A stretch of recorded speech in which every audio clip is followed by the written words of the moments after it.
Before diving into this incredible story, remember to subscribe to the channel and turn on notifications. Here, every story has something to say, and you won't want to miss a single one.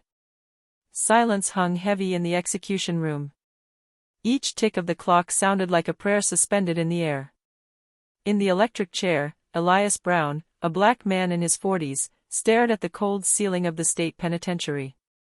Convicted of a murder he swore he hadn't committed, he had given up hope that anyone would believe him. Only his gaze still burned with a fragile faith, the one he placed in God.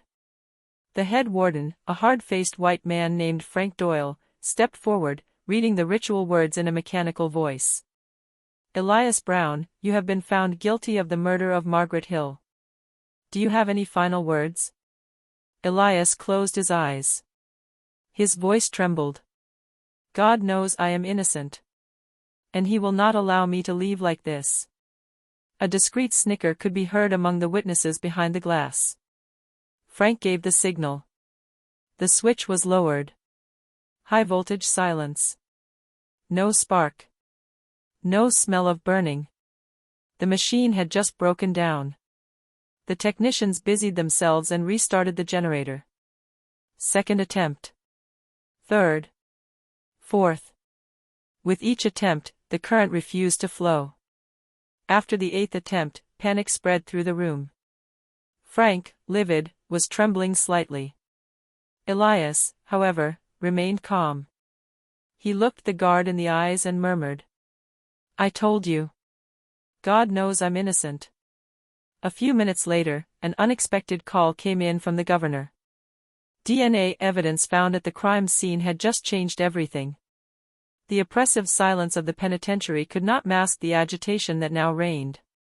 Elias Brown was still seated in his chair, his body tense with fear and fatigue, but his mind remained crystal clear. 8 execution attempts had failed, 8 signs that his innocence could no longer be ignored. In a small room at the governor's office, the telephone vibrated on the desk of Governor Harold Whitman, a man known for his rigor but also for his sense of justice. The special agent in charge of the case held a sealed envelope in his hands. Governor, you need to see this immediately. DNA confirmed. Brown's innocence is proven. Whitman swallowed. His hands trembled slightly as he picked up the report. Each word he read hit him like a sledgehammer. The real criminal had been identified, a man with a criminal record, released due to a miscarriage of justice. Meanwhile, Elias was pulled from the chair by the guards, but his gaze betrayed neither anger nor fear. He smiled faintly, recognizing the sign God had sent him. Each step he took toward the light of the corridor seemed to liberate not only his body, but also his soul. In the media, the story exploded like a bombshell. The headlines screamed. Failed execution, innocent man saved by a technical miracle. The electric chair refuses to kill, the truth about the Brown case finally revealed. The families of the victims and the guards were torn between shock, anger, and incomprehension. Some whispered that it was a divine sign, others spoke of improbable luck. But Elias knew it was neither chance nor luck. It was justice. As he was leaving the penitentiary, a journalist dared to ask him, How are you feeling? After everything you've been through? Elias looked at the horizon, the sun rising behind the stone walls, and calmly replied, I feel freedom. And the peace that only God can give to the innocent. But behind these words, one question still burned. Who framed an innocent man and why? The real mystery was only just beginning. Elias Brown's newfound freedom was just the beginning. While the media celebrated his miracle, he knew the real battle was only just starting. The man who had him convicted might still be alive, free, and unpunished. And Elias had vowed that justice would be served. Back home in his modest apartment in a working-class neighborhood, he took time to reflect. Every detail of his trial came back to him, the falsified testimonies, the manipulated evidence, the knowing glances in the courtroom. Everything pointed to Richard Hensley, an ambitious prosecutor, obsessed with his reputation, ready to do anything to ensure a favorable verdict. Elias knew he couldn't act alone. He called on Clara Jennings, a lawyer specializing in perjury cases, a woman determined to uncover the truth even in the face of power and money. Elias, if we want justice to be done, we must be methodical. No rushing. No mistakes. I'm not afraid of Richard Hensley, replied Elias, his eyes blazing. I just want the world to know the truth.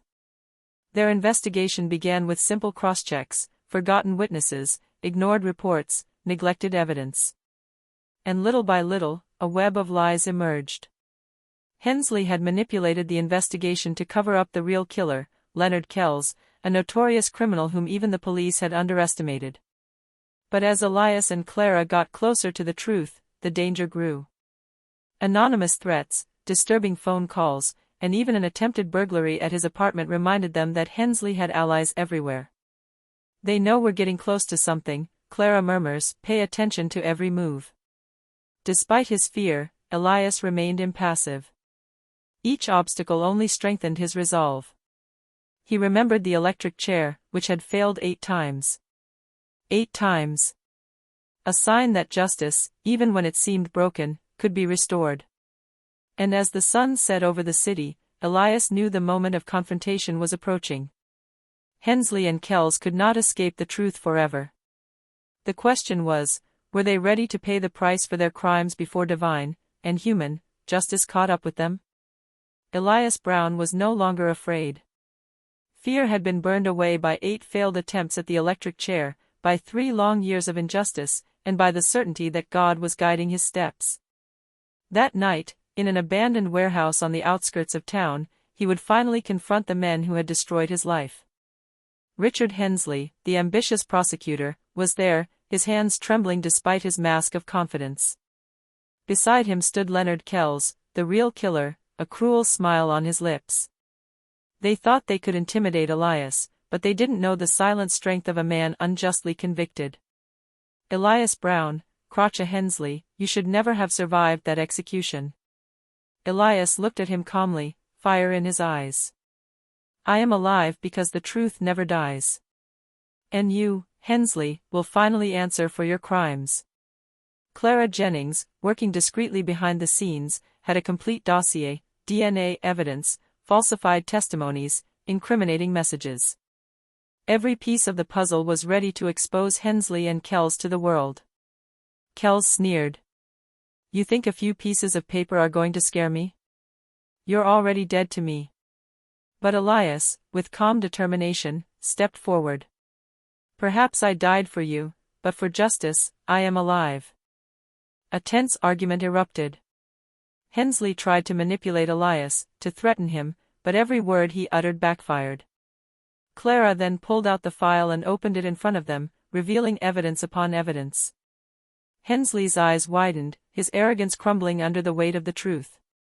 Kells, furious, tried to flee, but the police, alerted earlier by Clara, arrived to arrest him. Hensley tried to negotiate, but it was too late. The cameras, the evidence, and the witnesses all pointed to his guilt. Elias gazed at the captured duo, a divine calm in his eyes. After all he had endured, he knew that human and divine justice had finally found its way. You took 3 years of my life, Elijah murmurs, but you will never be able to steal my dignity. As he left the warehouse, the sun rose again, illuminating the city. Each ray seemed to say, truth always triumphs. The next day's newspapers ran headlines in capital letters. Elias Brown innocent, prosecutor and assassin arrested.